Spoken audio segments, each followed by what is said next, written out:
96th edition of the Giro d'Italia covers 3,447.8 kilometres, and this, Stage 8, is the first individual time trial test at 54.8 kilometres. Of course, the Tour of Italy has been dominated by home riders over the years, who've taken a total of 66 editions, and a British rider has never won this race overall. In fact, the last one on the podium was Robert Millar back in 1987, when he finished second behind the Irishman Stephen Roche. This year, Bradly Wiggins has set out to rewrite those record books, and this will be the first key stage if he is to achieve his goal. Whilst today will be a big battle amongst the GC favourites, there will also be a number of riders simply focused on getting a good result on the stage itself.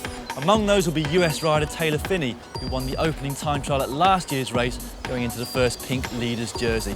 Regardless, it's difficult to see any of them beating Wiggo if he's on the same form as last year.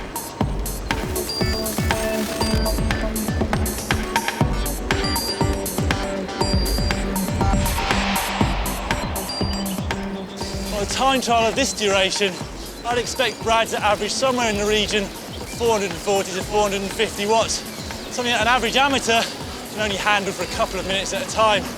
Whoever does win, I expect the average speed is going to be something in the region of 46 to 48 kilometres per hour.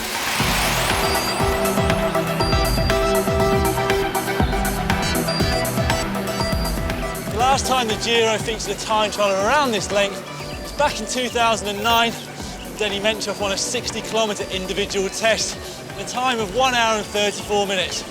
I was there as well. I was a mere 11 minutes down. That day, a lot of riders chose to use a standard road bike, just with some clip-on aero bars here, because it was so hilly. But with today being somewhat less hilly, I think we'll see everybody using a time trial setup. The 2.5 kilometre climb which greets the riders as they leave the start house. It's closely followed by another long drag. It's very easy with the adrenaline to go straight into the red at the start. And that's the last thing that you want on a stage which is going to take at least 1 hour and 10 minutes. For riders such as Yves Ambassador of Cannondale and Sammy Sanchez of Escatel, today's stage is going to be all about minimising losses for the more accomplished time trial riders.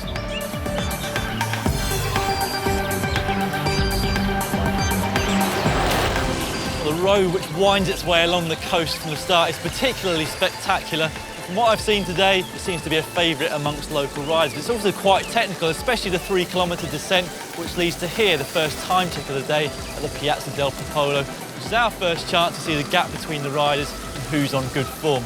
But there's still a long way to go. This is, of course, the stage where Bradly Wiggins wants to put some major time between himself and his major rivals, the likes of Vincenzo Nibali of Astana. But having seen the course firsthand for myself, I'm not expecting the time gaps at this first time check to be all that big. The last time a stage of the Giro finished here was Rick Verbrugge, who took a solo win on what was a normal road stage. And he also holds the record for the fastest ever prologue at the Giro, with just under 59 kilometres per hour.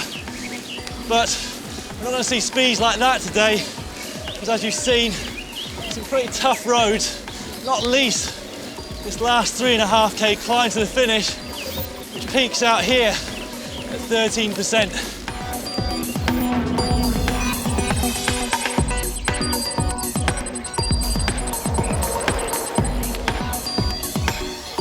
I've reached the top of the hill and the finish line now, and actually the second and last time check comes at the bottom, just 3.5 k's before the finish. But there's a reason for that, because there could be some fairly big time differences between the riders who've judged things well and those that have peaked too soon.